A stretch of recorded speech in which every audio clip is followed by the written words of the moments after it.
కొత్త బస్టాండ్ వరకు ఈ ర్యాలీ నిర్వహించడం జరిగింది. దీనికి ప్రధానమైన కారణం ఏమిటంటే నిన్న సాయంత్రం 4 గంటలకు ఈ రాష్ట్ర ముఖ్యమంత్రి గౌరవనీయులు నల్లమల్ల ముద్దుబిడ్డ అచ్చంపేట ముద్దుబిడ్డ రేవంత్ రెడ్డి గారు ఈ తెలంగాణ రాష్ట్రంలో ఉన్న రైతులందరికీ కూడా 2 లక్షల రుణమాఫీ 100% చేస్తామని చెప్పారు. దాంట్లో మొదటి విడత ₹1,00,000 వరకు నిన్న సాయంత్రం 4 గంటలకు బ్యాంకులలో జమ చేయడం జరిగింది. చాలా మందికి మెసేజ్ కూడా వచ్చింది. మరి ఈ నెల ఇంకొక వారం రోజుల తర్వాత 1,50,000, దాని తర్వాత వచ్చే నెల మొదటి వారంలో 2 లక్షల వరకు, అంటే 10 రోజుల వ్యవధిలో 3 విడతలల్లో 2 లక్షల రూపాయల రుణమాఫీ చేసిన ఏకైక నాయకుడి దేశంలో మన రాష్ట్ర ముఖ్యమంత్రి గౌరవనీయులు నల్లమల్ల ముద్దుబిడ్డ రేవంత్ రెడ్డి గారికి వారికి కృతజ్ఞత తెలపడం కోసం ఈ ర్యాలీని నిర్వహించడం జరిగింది.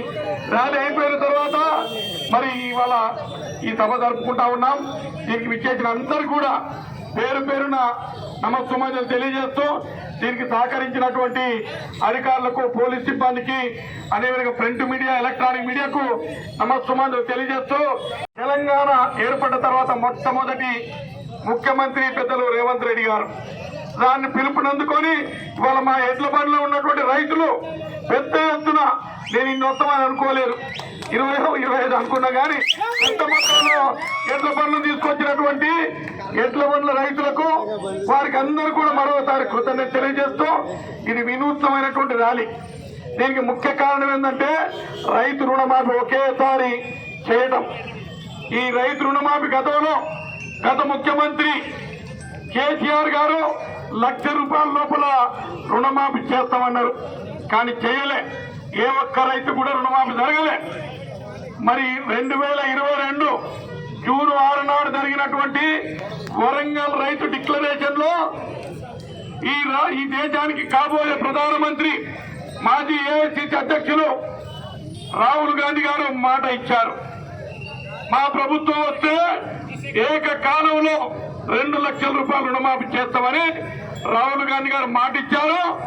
ఆ మాట నిలబెట్టుకున్నది మన నల్లమల్ల ముద్దుబిడ్డ రేవంత్ రెడ్డి గారు. ఒకేసారి రుణమాఫీ చేసినందుకు అచ్చంపేట నియోజకవర్గ ప్రజల తరఫున, నాగర్ కర్నూలు జిల్లా ప్రజల తరఫున ముఖ్యమంత్రి గారికి నేను పాదాభివందనాలు చేస్తూ కృతజ్ఞతలు తెలియజేస్తా ఉన్నాను.